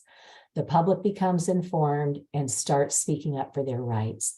The courts eventually rule, in this case, against the industries that are forcing this in and stripping local control from our towns, and that eventually public policy catches up. So let's look real quickly at where we are today. Legal solutions. When the FCC reaffirmed that their toxic levels of microwave radiation were fine, and that determination got filed into something called the Federal Register, then the lawsuits began. The Environmental Health Trust, Children's Health Defense, and a number of others filed suit against the FCC for ignoring the public record. And they won that lawsuit. The 3 judges on the Ninth Circuit Court of Appeals in Washington, D.C. ruled that the FCC didn't base their decision on any facts. They were arbitrary and capricious. Those were new words for me to learn. But basically, they didn't do their homework, and they just pointed to the captured agency at the FDA. So they said to the FCC, you've got to do better. You've got to account for the vulnerabilities of children and the environment and infertility and all these other things. That was on Friday, the 13th of August in 2021, and the FCC has still not responded to that court order. There are other lawsuits that have been happening all over the country here, all over the world. And Americans for Responsible Technology is a project with Patty and Doug Wood at Grassroots Environmental Education. And they put together a petition to the FDA that says, this is really bad, and we need you to declare an imminent hazard. So people can sign on to that FDA petition there. And here in Massachusetts, we have a state level organization that directs our municipal boards of health. And they have added 4 pages to their legal handbook that talk about the dangers of cell towers. So that's something that you could bring up to your state or your town. And Pittsfield, where that cell tower from Verizon made everybody so sick they've had to abandon their homes, there's a lot of legal action happening there. And their Board of Health became the first in the United States to do their due diligence, to talk to the scientists, to talk to the doctors, to look at the science. And they document the facts in this cease and desist order and invited Verizon to come to the table and come up with a solution. And there were landowners in Pittsfield who said, we're in a commercial district. We don't care if you move that cell tower here. They were offering up a safe solution away from residential areas. And Verizon, what'd they do? They didn't come to the table. They went to the court and got an injunction against the Pittsfield Board of Health, saying, oh, no, no, no, the Telecom Act protects us. We can put that cell tower there. Well, that's not at all what the Telecom Act says, but nobody's taken it to court. And the Pittsfield mayor and their town attorney seem to be deep in bed with industry, and they would not put up the money to their own Board of Health, who they advised to investigate this issue. They wouldn't back them up with the finances needed to take this to the courts. So now the citizens are suing the town of Pittsfield. So there's a lot going on. We're all paying attention, and we provide updates on that occasionally.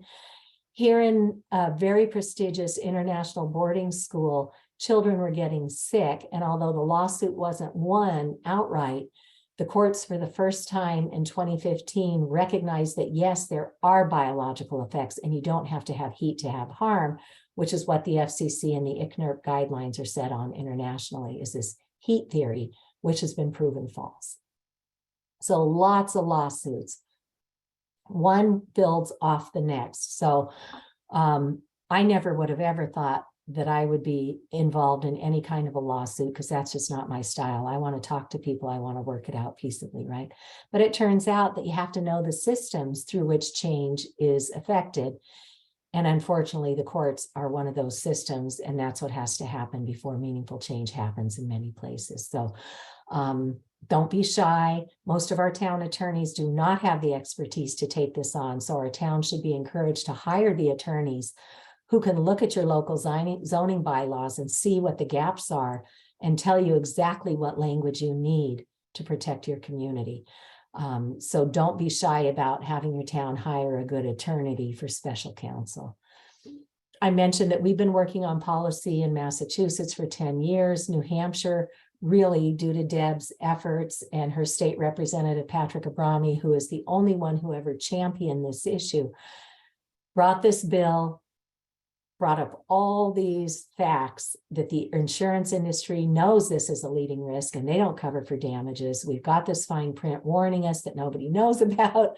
Our government is completely blowing off the facts. They're in bed with industry. And so here's this amazing commission report. Deb, being the angel that she is, volunteered her time to take minutes. So half of this report is easily all the minutes that Deb took during the commission meetings that the commission members then voted in to their final report. And then the appendices contain all the science and the facts and all the letters and all the proof that our federal agencies have dropped the ball on this. So the way it's set up, this is the best document in our country right now, by the way, this and that Pittsfield Board of Health document. The first 17 pages document the corruption with the FCC, the FDA, and the wireless industry. And then they make 15 recommendations on how to go from where we are, do the gap analysis, and start fixing this. So that is an excellent document to open the conversation with your towns and with your legislators. And then what they did is they started trying to get new legislation to enact some of their recommendations. And in 2022, Rep. Abrami once again championed this and introduced a bipartisan bill that would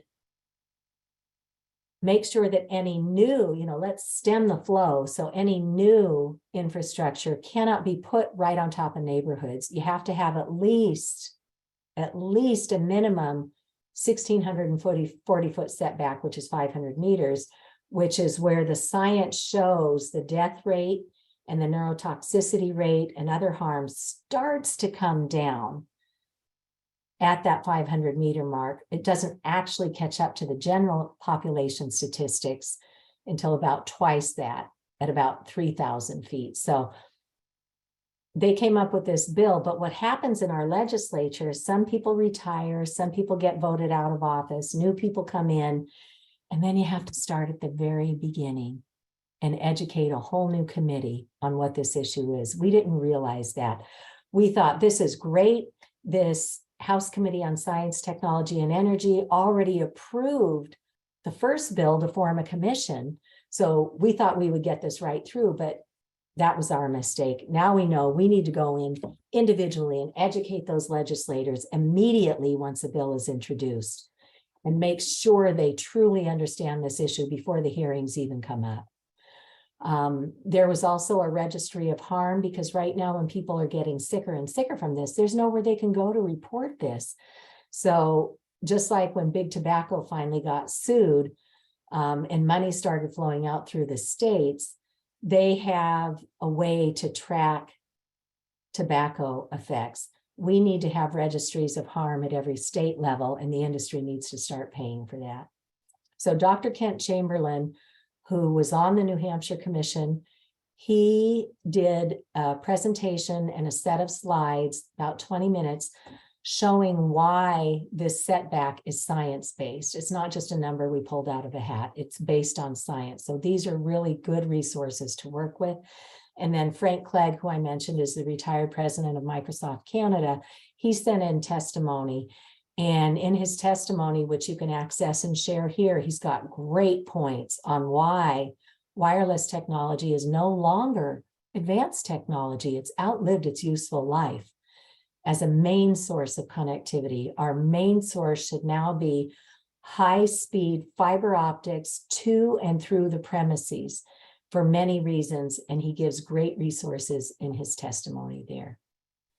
And it was an uphill battle. It was a big struggle, but at the end of their legislative session in October, they voted 15-3 that they had two choices. One, man, we don't care about this issue. It's going away and we're not going to invest any more time into this in the future.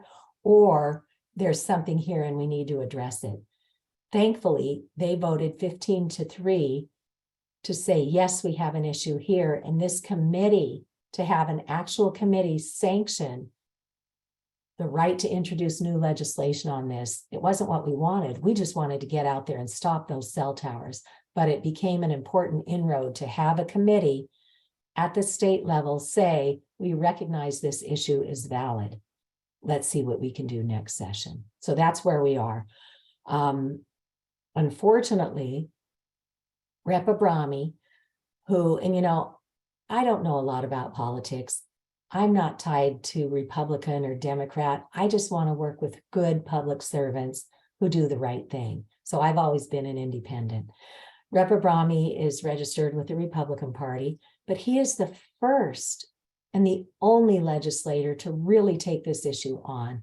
Unfortunately, his district is surrounded by Democratic leanings, and so he just got voted out of office, which was just crushing to all of us because he is a really good legislator. And so Senator Denise Ricciardi is from a town in New Hampshire where she learned about wireless. She personally fought off cell towers in her community when she served on her municipal boards. And then she threw her hat in and she served on the New Hampshire Commission, and then she became a senator. So Senator Ricciardi may be introducing right to know legislation in the second half of their 2-year legislative session. But for the first half, there is a Representative Lucius Parshall who sat on that Science, Tech, and Energy Committee, and he understands the great harm that we're up against. And he just worked with us and with Scott McCullough, who is the attorney who represented the Environmental Health Trust and Children's Health Defense in that big lawsuit against the FCC. Scott McCullough was very gracious, and he took a look at what's in the law in New Hampshire, and he wrote language for Representative Parshall to introduce to take away what stripped local control. The industry got into many states, and they got legislation passed to strip local control about where you can put these cell towers in these small cells. So Scott McCullough has drafted legislation that would restore that control and would also require our towns know about the importance of putting pollution control into their zoning bylaws, so that you have to have insurance. The industry has to have insurance for electropollution in the town. And as we know, Lloyd's of London and Swiss Re and all those others won't offer insurance because they know it's a leading risk. So that may be something that stops this toxic close range technology from coming in. So we're looking to see what bill number that will be assigned to. I talked to Lucius Partial last week, and it has been introduced. It's cleared the hurdles for the legal review, and we think it'll be given a bill number soon. Right now, it's something like LSR 500, so it does exist in the system. And we look forward to helping to continue to educate the legislators about that. But this is where the public has to speak up, because we empower our legislators to act. So this is happening all over the country, but here's a bunch of examples from Massachusetts of what other towns have done here. And the industry, as we've learned, comes into our towns when they're submitting an application for sale equipment. And when citizens start speaking up, these powerful industry people with deep pockets are offering money to our towns to let them lease the space to put up this equipment. And so they start telling our towns, oh, those are just the NIMBYs in your town. They're just the not in my backyard people. Nobody else cares about this. It's only your town. Well, that's a flat out lie. And the industry gives our town a ton of disinformation when they start pushing their way in. But look at this, Patty and Doug Wood at Grassroots Environmental Education, as one of their projects with Americans for Responsible Technology, they have reached out to these groups all over the country, and you can go out and look at 150 groups or more all over the US. So when somebody says, we don't really know about this, you're the only one talking about it, you can show them that there are group after group after group of citizens working on this all over the country and all over the world. And then there's just a bunch of people who have taken action in their towns and made progress. And then at the government level, the city of Boston has filed with the FCC saying, we believe the public, we don't think this is safe. Boston joined other towns across the country in a lawsuit against the FCC. We didn't win, but it shows that this is an important issue. Here in Burlington, Massachusetts, they developed a small cell policy that caused Verizon to withdraw their 7 small cell applications, because they came up with a policy that said it's got to be compliant with the Americans with Disabilities Act. So you can't just stick a pole in the middle of the sidewalk where a wheelchair can't get by. It's got to blend in with the environment. And the Verizon attorney said, well, some of our equipment can be painted, some of it can't. So that could have been reason enough. But what Burlington said is, you can't just do what you do, which is to come in and drop and run, install this equipment and never come back. If we grant you permits to install these small cells, you've got to come back every single year and pay for an independent review of the emissions coming from that equipment and recertify that it's still legal within the FCC guidelines. Well, the night that that was ratified in the Burlington small cell policy, the Verizon attorney was there, and he said, well, we don't want to set precedent for an annual review or for having to pay the town a fee to hire an independent consultant to come in and do that review. So we respectfully withdraw our 7 small cell applications. And what Verizon did is, in their local zoning bylaws, they put priority areas. If you want to come into our town and put in this type of technology, you've got to go to the industrial areas. If you can't do it there, then you need to do it in the commercial areas. And as a last resort, we can think about residential, but we don't want this stuff in our residential areas. Other towns have flat out said in their zoning bylaws, the only place you can put this is in commercial or industrial areas. They don't even talk about residential. So our towns must update their zoning bylaws if they want to be protected. And it comes from you and I to hold their hands and to walk them through every single step of the way, because they don't just pick up the ball. The citizens have to be at these meetings at every step. So our friends at Americans for Responsible Technology have taken all these best practices from around the country, and they have a template and a checklist that you can now just go out there at Americans for Responsible Technology and take it to your town and say, if our town attorney is not an expert in telecom law, we need to hire a lawyer and we need to get this done. And other towns, having seen what Burlington did the same thing and even improved. So this can and is being done, but you and I are the key to this. Nobody does it on their own. So public servants all over the country are taking action, and you can look at all of that at these links. And schools. So we became the first in the United States to have our little sign hanging in our classrooms with precautionary measures.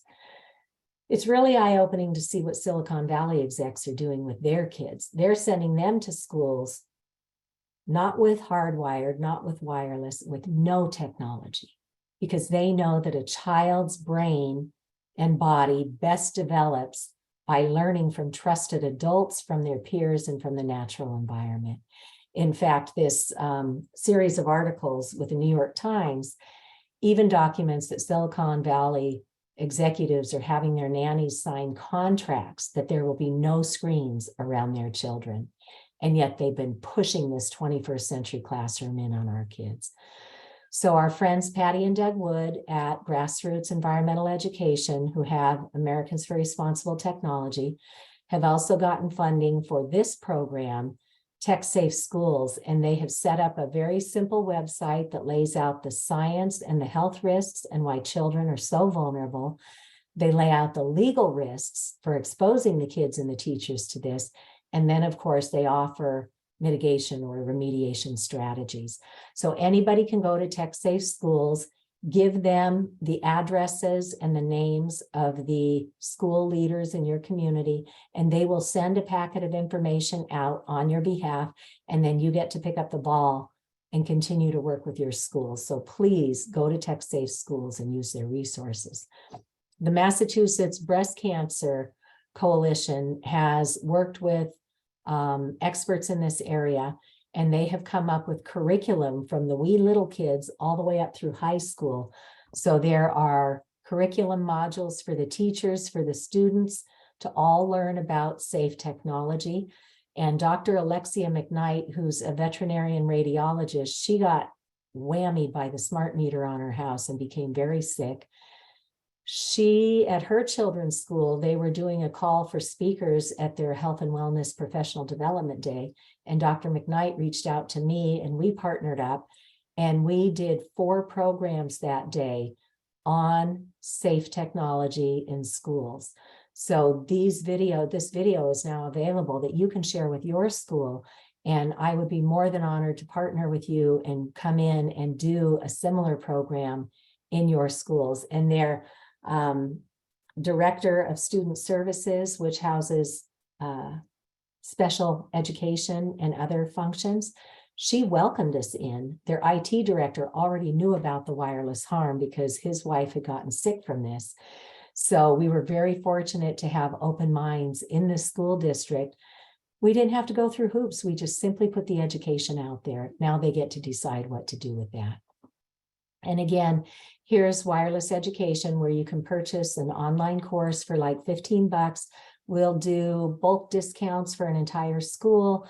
We have a Robin Hood model where if there's a company in your town that wants to educate their employees, they can then designate a local school, and we will donate the licensing to train that school how to use technology safely. And then the Environmental Health Trust has extensive printable resources, postcards, flyers, posters to put up everywhere and to educate at every level. Maryland has become the first state-level public health agency to start addressing this. And there's a green school initiative called the U.S. Collaborative for High Performance Schools. And with great thanks to Dr. Tony Stein, she worked with them, and they have a module on addressing all of the EMFs, from the electrical wiring problems that have made a lot of kids sick in schools to the radio frequency from wireless systems. So we have so many amazing resources when you pluck up the courage to go out and start having these conversations. Even Cyprus out in the Mediterranean came up with a set of recommendations for not just giving our kids tablets to access their education from home, but how to do that safely. How to hardwire, if you can't hardwire, how to create maximum distance, how much screen time should children have at all different levels, how often should we take breaks and do eye exercises so we're not ruining our eyes. Great recommendations for studying at home. And then again, solutions abound. We have medical solutions that we've discussed. Physicians for Safe Technology is a website founded by Dr. Cindy Russell, Dr. Joel Moskowitz, and others, where you can send your healthcare teams to get credible, highly selective information on this topic. We also have resources here for engineers, physicists, technologists, architects. Everybody has to learn how to build a safe, clean environment. Okay. And then for you and I at home and work, some of us are do-it-yourselfers. Some of us are better at writing a check. There's a group of highly trained professionals that go through very rigorous training and get certified as building biologists. And there's a list of people in many areas that are certified that can be brought into your home or your office or your school and do the gap analysis and present you with a report of what their findings are and what their recommendations are. And then you can think about hiring electricians, or some of the building biologists can come in and do the remediation. They may partner with others who know how to get in and fix it. So there are resources to help you at every turn. This is the award-winning film Generation Zapped that came out in 2018. In 74 minutes, it's an amazing way to do a screening inside your house.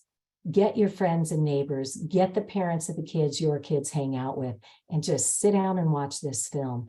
I've been brought in to do screenings with people. I've been brought in to do library screenings. We did screenings at our state house down at the National Institutes of Health, but it's an incredible tool just to teach with.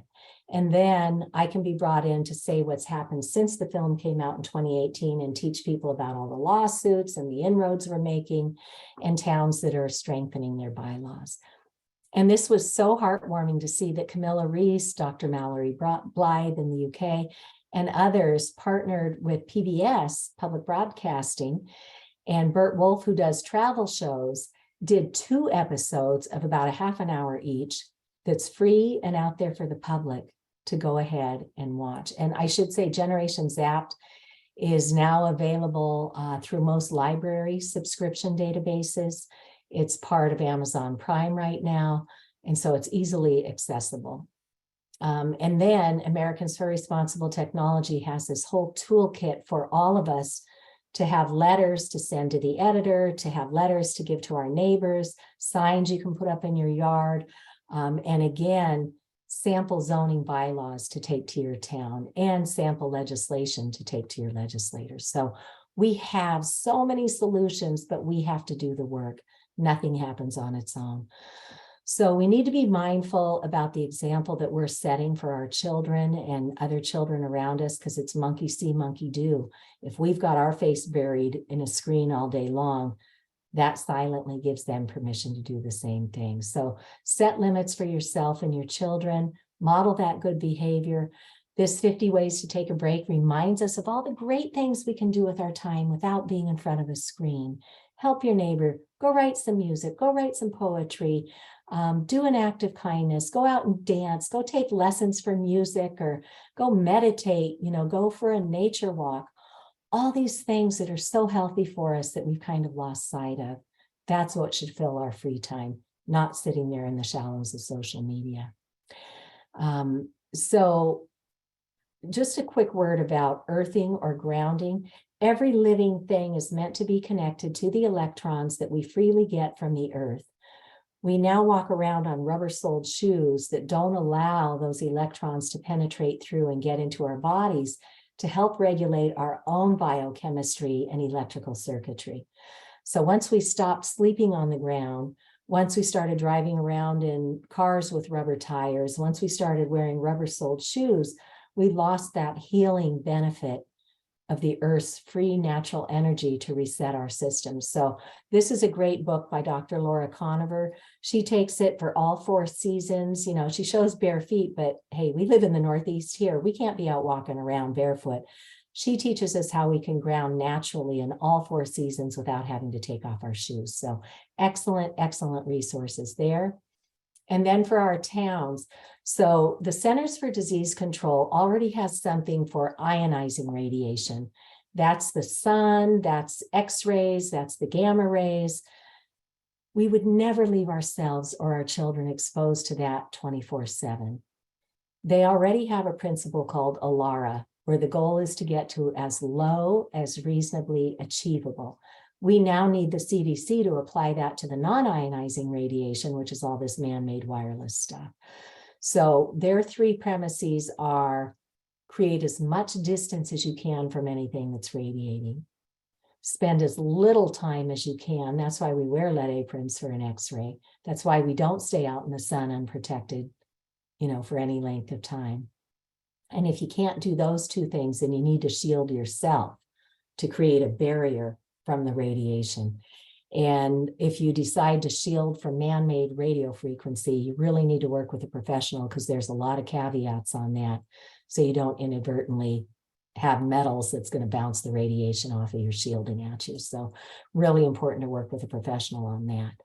So our towns need to be given the resources to investigate this. I have a page in my research repository, and at Massachusetts for Safe Technology on our website, I link to all the pages in my research repository on our resources page, so people can remember to get there. And it's critical to teach our towns to differentiate from the industry priority, which is all Wi-Fi all the time everywhere, because that's how they make their money, to differentiate what is really smart technology, which means hardwired fiber optics to and through the premises.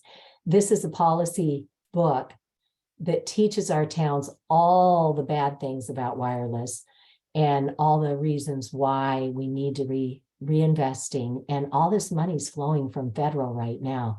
So our towns have the opportunity now to do it right and to bring the hardwired high-speed cable or copper or fiber optics right to the building, and then the education piece to teach people how to hook up to that with safe technology indoors. So this Reinventing Wires is available. Anybody can print that out, and always measure not against the corrupted FCC levels, but against the biological effects, and we can teach you how to do that here.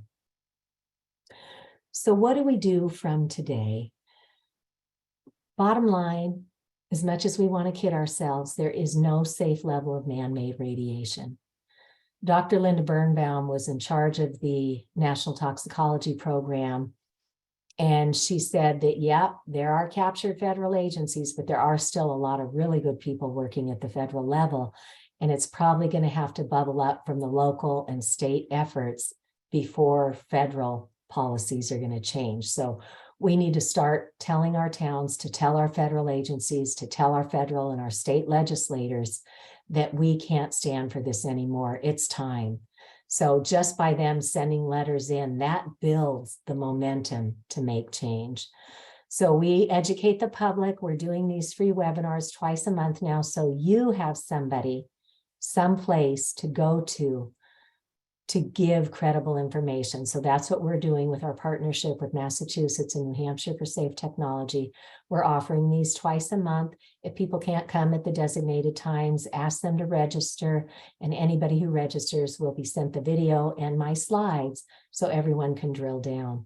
And I can be brought in, and I can work with other experts, and we can do forums for your town or for your district or for your region to educate on this, because education has to happen before change happens. And when we presented to 4 towns in the Hanscom area Select Board Committee, 3 of those towns have now updated their bylaws. So this is effective. The education has to get out there. And we now know how to train the schools, right? And start where you are. Who do you know? What groups do you belong to? What medical professionals do you deal with? Start planting these seeds, because one by one, eventually these seeds begin to sprout. So at the local level, all of our towns should be forming these townwide committees. Our towns should know to make sure that everybody has a right to opt out, and they need to work with the legislators to get those opt-outs. We need to transition to hardwire in our public spaces. And we need to strengthen our local bylaws. Otherwise, your town is a sitting duck for industry, because our local municipal leaders have no clue what they're up against.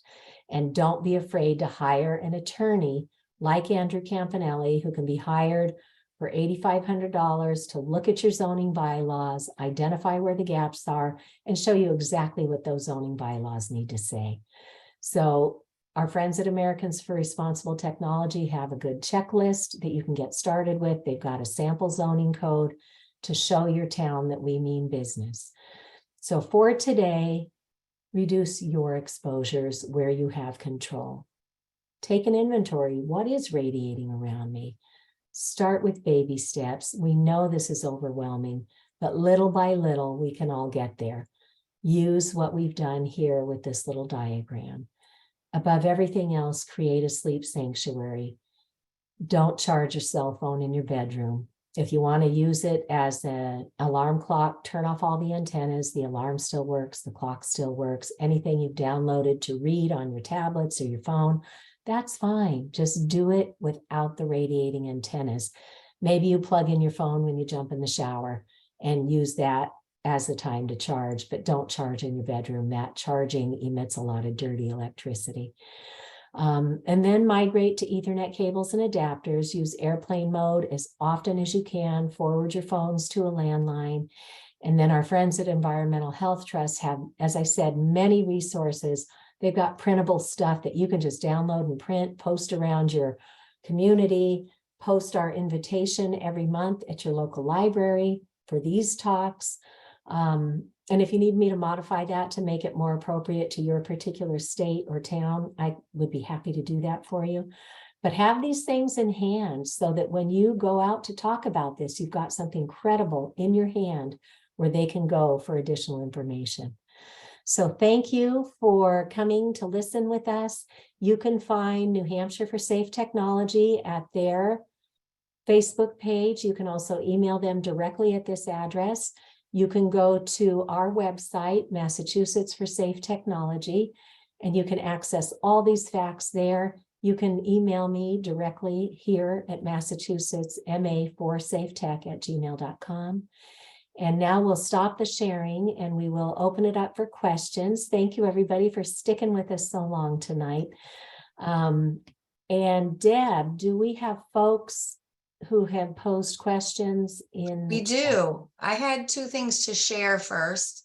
I wanted to add to what Cece had shared about turning off your Wi-Fi with your router and your phones and all that. I wanted to make sure that you were aware that your Bluetooth also needs to be turned off because that is a big problem. Airplane mode used to take care of everything. It no longer does that. And also to say that if you look at your phone under your Wi-Fi and it says not connected, it is not off. It is just not connected. You have to tap it until it says off. One more thing, besides your internet provider possibly having things turned back on for wireless, what happened to me several times was a Microsoft update, a Windows update overnight, turned my Bluetooth back on. So it happens. It does. So it's really important. Those are my little tidbits to add in there. Yeah. And those who have become electromagnetically sensitive, Deb knew that happened because she wasn't feeling right. So she can turn on her meter and walk around and go, okay, where is it? And have a little scavenger hunt. So having a meter, getting one for your community, pitching in with your friends to get one together, all sorts of ways you can do that, but you just don't know unless you measure. Okay, so Peggy had a question. Okay. Yeah, Cece, I have tried numerous times to contact that doctor, I guess in Canada, to apply for that program that she does so I could get a meter and go out in public. There's been no response at least 2 or 3 times. Oh, I'm so sorry. I know she's really busy and working on a lot of projects. I have heard if you go right to Safe Living Technologies and say you want to participate in the study, that they will offer you the discount code then too. But what is that? Keep trying. Pardon? What is the other place I should go to? Safe Living Technologies. That's the folks who sell and make that Safe and Sound Pro 2 meter. I also learned, so Dr. Magda Havis is running that global EMF.net project. And I've had a couple other people come back and tell me the same thing, that they never got a response. And Sheena Symington of the Electrosensitive Society also works with Dr. Havis, and Sheena went and looked, and it turned out a bunch of stuff had landed in their spam. And so that may be what has happened to your inquiries as well. But Peggy, if you shoot me an email, I will do an introduction to you as well. And maybe because they already communicate with me, mine won't go into their spam. So feel free to do that if anybody has that issue. Okay. Okay. I have a question here from Piper. My Epson printer says the Wi-Fi is disabled, but the Safe and Sound Pro shows that's not the case. Coming from my printer, do you know of any printers that do not have any Wi-Fi antenna in them? And I did say to her that to check to make sure she doesn't have Bluetooth on her printer. Yeah, I don't know of any printer today that I just know of that is completely hardwired with no antennas in it. But what I had to do was I had to go look up the manual for my printer, and then I discovered there were 3 in there. And so I had to go into the settings and dig around and find all 3 of them and disable them and then measure again. So you may need to do the same thing, Piper. And then there was one question earlier about apps on cell phones, how you can disable them without having to uninstall them. And I have disabled all of mine, but I couldn't tell you right now how I did that. I had to go through every single menu and keep turning everything off. Yeah, so it's somewhere in your settings, and I apologize too, because I simply don't use a cell phone except for very sparingly. So I don't have Facebook or anything on my phone. I do. I try to print out directions when I'm going somewhere, because I just, I know too many people who've had a drop signal and then they're out there without any directions and they're stuck. So I play it old school. I print out my directions, but that's kind of a neat thing though, because if I turn my cell phone on just momentarily to get directions, it downloads the navigation to my phone. So once I've gotten the directions, I can put my cell phone in airplane mode, and there's some satellite triangulation system that still hooks to my car or my phone in the car, and it still gets me where I'm going. And I can measure, and I don't have the radiation. It's a different technology. But if I take a wrong turn and I get lost, then I have to redo that again. So I do use my cell phone sparingly and only in emergencies. But yeah, I don't have any apps on my phone because I don't want them on there. Peggy has another question about induction stoves. So Peggy and I have been emailing today. And yeah, Cece, I mean, this is a relevant subject, I think, for everyone, but I recently wanted to get rid of my gas stove because of the toxic emissions from that. And it turns out Mass Save was giving $500 off towards an induction stove. So I thought, great. And I went and ordered it. But then at the last minute, I discovered, oh, there's all sorts of radiation coming from it and magnetic, et cetera, et cetera. So I canceled it. But what is the story with you and your antenna in the back of your stove? What's an antenna doing in the back of the stove anyway? Communicating with great British baking shows. So we bought our house in 1996, and we had the original stove, and it was like on its last leg. And so my husband went out and bought a new range, and it gets delivered. And I see that it's got a Wi-Fi symbol or a smart symbol or something on it. And I went, oh man. So I went into the settings. A girlfriend of mine bought a new one, and we could go into her settings and just turn off the antennas just like you would in your phone or your tablet or whatever. But on my stove, in the settings, I couldn't find anything. So then I pulled out the manual and I find the RF disclaimer in there. And it says in there, you need to stay 20 centimeters away from this radiating device or you will exceed the FCC limits for public radiation exposure. I'm like, okay, 20 centimeters, what's that? 8 inches? I got to stand away from my stove 8 inches or I'm going to radiate myself. I'm like, this is just ridiculous. So I called up the manufacturer's help desk and I said, I need to know how, and I measured. So in my home, as we learned tonight, I try to stay under 10 microwatts per square meter. I used my meter detector, and that stove was pulsating 24/7, 1,090,000 microwatts, and we want to be under 10. So I call the help desk and they say, oh, we'll send a technician out. We don't know how to tell you how to turn that off. I said, okay. So the tech arrives to my house, and he was kind of a grumpy guy. He didn't want to hear anything I was telling him. You know, I wanted him to see what the radiation was. So if we were able to fix it, we would then know when we can confirm.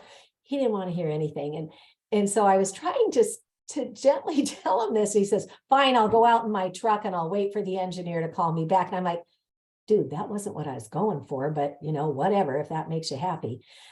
So he comes back from his truck after he spoke to the engineer, and he pulls my stove out and he unscrews the back of the stove, and across the digital display on the front of my stove, right behind it, is the motherboard. And when we looked at it, attached to the motherboard off to the side was this little tiny square, and that was the wireless radiation antenna. And he just went and he unplugged it. Then he just tied the wire into a nice little bow and tucked it in back there. And then I measured, and I was back into the clean zone in my home. So it was just simply a matter of literally unplugging the RF antenna from the motherboard. But what was it doing in the first place? What was the purpose of it? Spying on your cooking. Yeah, some people think it's really cool to be able to turn on their stove from their cell phone when they're not even home. But my basic question is, Cece, is it an induction stove, or was it just a regular electric, maybe smooth talk? Mine was actually a gas stove. Okay. But you're right to do your research on the induction stoves, because I've heard that they could throw off a lot of bad electromagnetic fields. Right. In fact, so this guy who came to service my stove, at the end, he actually thanked me for teaching him something new. And as he was walking out through my garage, he turned around and he said, and by the way, I never buy smart appliances. Right. And he says, I use basic appliances. I said, yeah, but where do you find them? Because Lowe's and Home Depot and all of them are all selling the top of the line, new fancy smart technology appliance. He says, I go online and I find one that's just a basic unit, and that's what I use. And I went, hey, that's good enough for me, buddy. I actually I sent a little note to Jeremy Johnson, I guess, and I asked him about it, and he said, yeah, you're right. The old-fashioned coil tops are the best for people it's the low, it's like I'm downgrading, and I don't care, just to save my health. You don't hear anything about everything about induction. Oh, it's better, more savings, and it's faster. And well, I'll give that up and keep my health, please. So, yeah. Awesome, Peggy. And thank you for being a good community member. I know we've had conversations and you're making inroads to try and bring me in to do an education forum in your town. So keep at it. Let me know how I can support you with. I'm going to go back.